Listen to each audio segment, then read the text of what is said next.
منصیرہ میں بھارت کی عالیہ جارحیت اور برزہ رسائی کے خلاف اور افواج پاکستان سے یکجہتی کے اظہار کے لیے گزشتہ اتوار کو پاکستان مسلم لیگ نون ضلع منصیرہ کے زیر اہتمام ایک شاندار پاک فوج زندہ باد ریلی کا انعقاد کیا گیا۔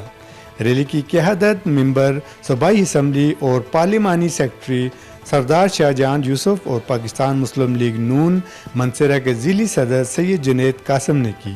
یہ ریلی مسلم لیگ نون کے مرکزی دفتر کاغان فلو ملز ایبٹ آباد روڈ سے شروع ہوتی ہوئی ختم نبوت چوک پر اختتام پذیر ہوئی۔ ریلی میں پارٹی کارکنان و عوام کی بڑی تعداد نے شرکت کی، جبکہ پارٹی کے دیگر اہم رہنماؤں میں چیئرمین تحصیل پکھل سردار شاہ خان، ضلعی جنرل سیکرٹری وسیم حسن، حاجی اورنگزیب عبدالقدوس، ملک ضیاء، سردار قاری شفیع اور سردار سفیر احمد بھی شامل تھے۔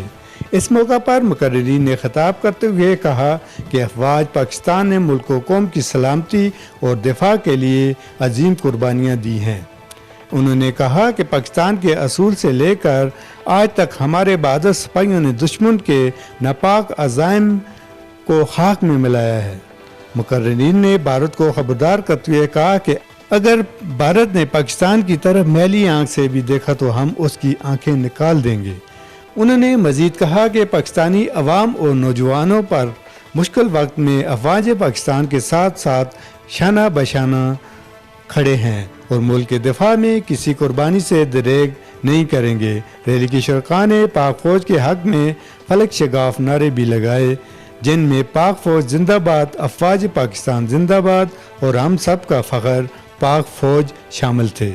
ریلی کے دوران شرکاء پارٹی کارکنان کمسن بچوں کے ہاتھوں میں پلے کارڈ و قومی پرچم بھی اٹھائے رکھے تھے۔